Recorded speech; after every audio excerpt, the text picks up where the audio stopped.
Ualu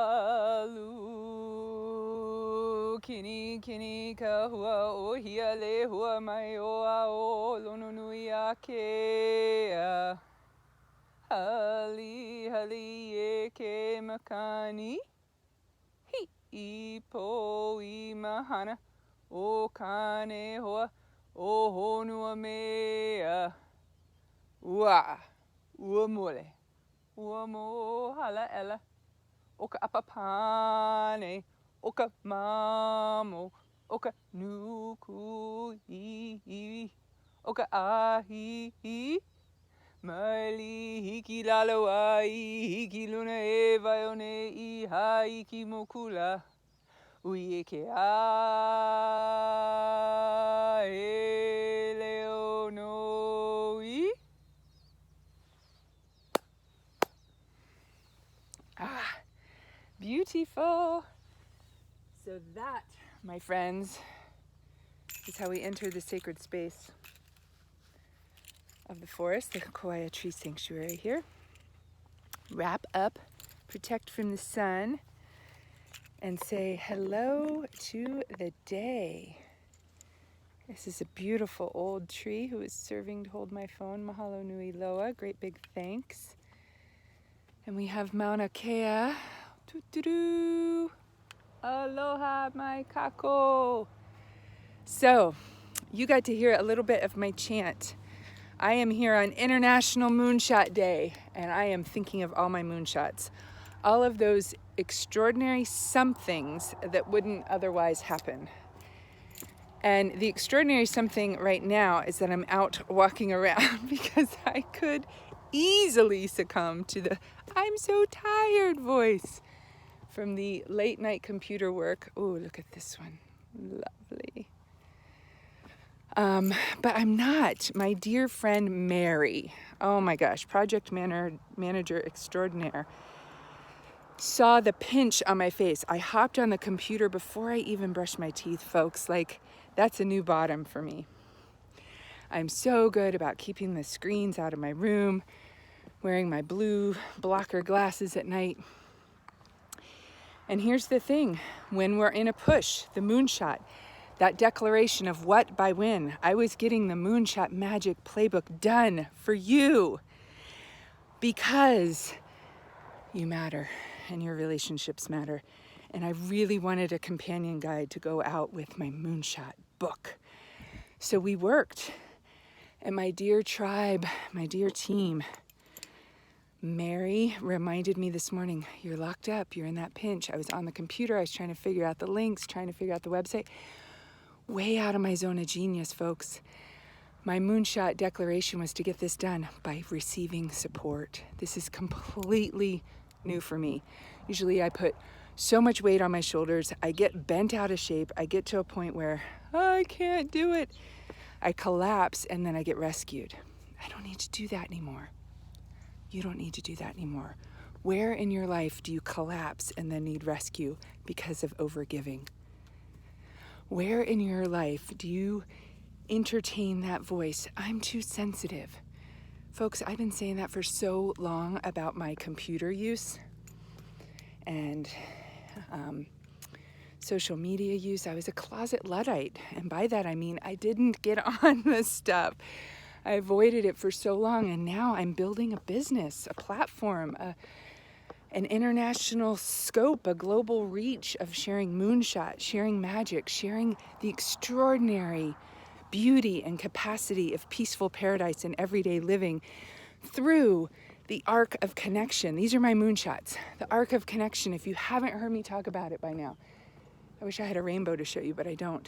The arc of the rainbow. No, it's beautifully sunny right now. The ARC stands for A, addiction recovery.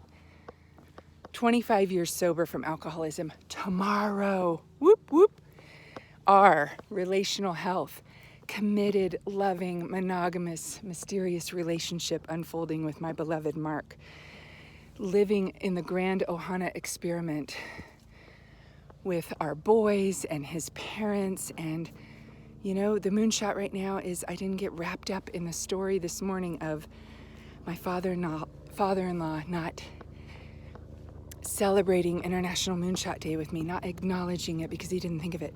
Because here's the little girl in me is wanting to heal that relationship with my father that ended. My father died of heart disease at the age of 69.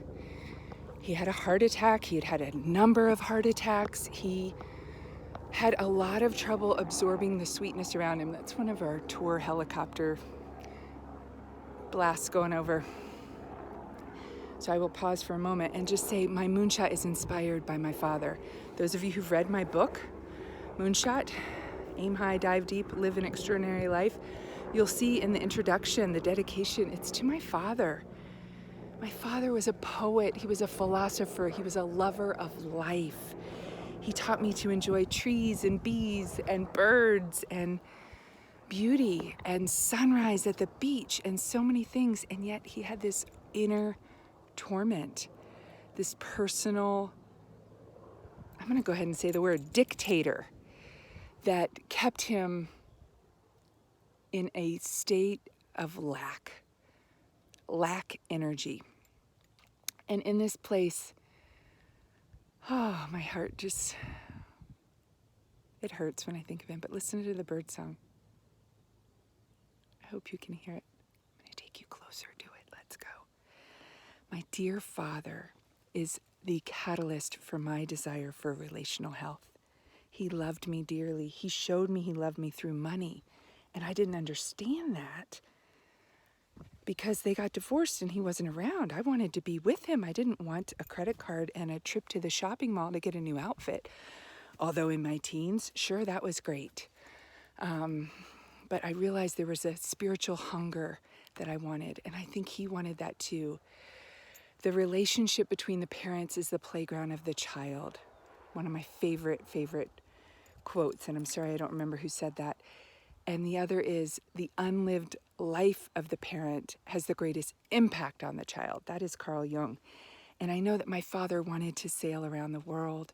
He wanted to travel. He wanted to write a book. He wanted happy, joyous, and free relationships. And I got that, and I'm living that. And I am doing the moonshot of relational health with, as I said, my beloved husband, Mark, my two boys, Everett and Toby, my in-laws. We are just not embracing the traditional drift mentality around in-law relationships, which is you bitch about them, you complain about them, you dread them at the holidays. You know, there's so much out there right now saying, you know, time with family is like bringing a fish into the house. It's only good for 3 days or whatever. We were tired of endorsing that mentality and we went toward it. We faced which we resisted. I should speak for myself. I did. These are my in-laws. Instead of dreading them coming over on the holidays and all the stuff and getting the house ready, and I used to get so nervous. What did I do? I moved in with them, folks. Incredible. We rent a house in Hawaii. We no longer want to do Pacific Northwest winters. We see if it's something we can do. We do it. We rent a house together for a year. So it was neutral ground. It wasn't their house or our house. And then we buy a house together in a sense of, can we do this? Can we convert the garage to a mother-in-law suite? Can we get a tiny house for my father-in-law who wants more space in the front yard? Can we create an office space there for me? Can we make this gig called life doable? And I'm not here to paint the picture that there aren't challenges. No way. There are so many challenges, but the benefits outweigh. So this is the arc of connection. Back to my theme. ARC, addiction recovery. I've talked quite a bit about that. R, relational health. In this video, I've shared quite a bit about that. The C is the contemplative practice. Part of my contemplative practice is getting out into nature. There's one of the old koia trees. It's so beautiful here. I want to enjoy the sacredness of the silence and the birdsong. So I'm going to do something bold and just walk with you in quiet for a while. I'll show you what I'm seeing.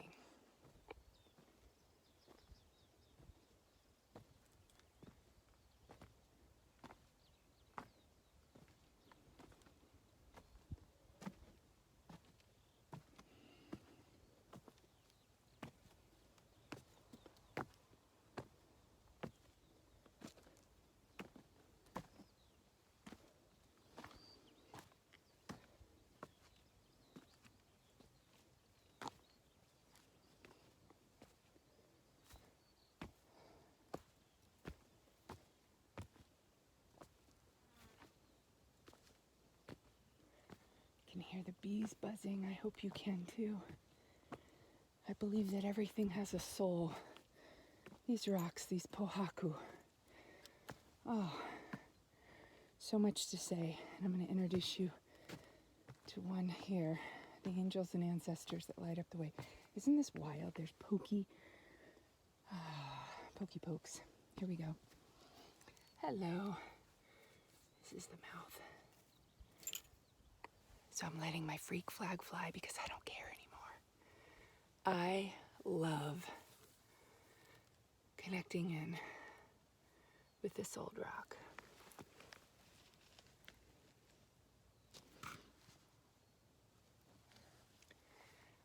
There are secrets to be shared. Okay, I'm heading up to the Ohia Tree Sanctuary, or the Ohia trees in the tree sanctuary. So I'm gonna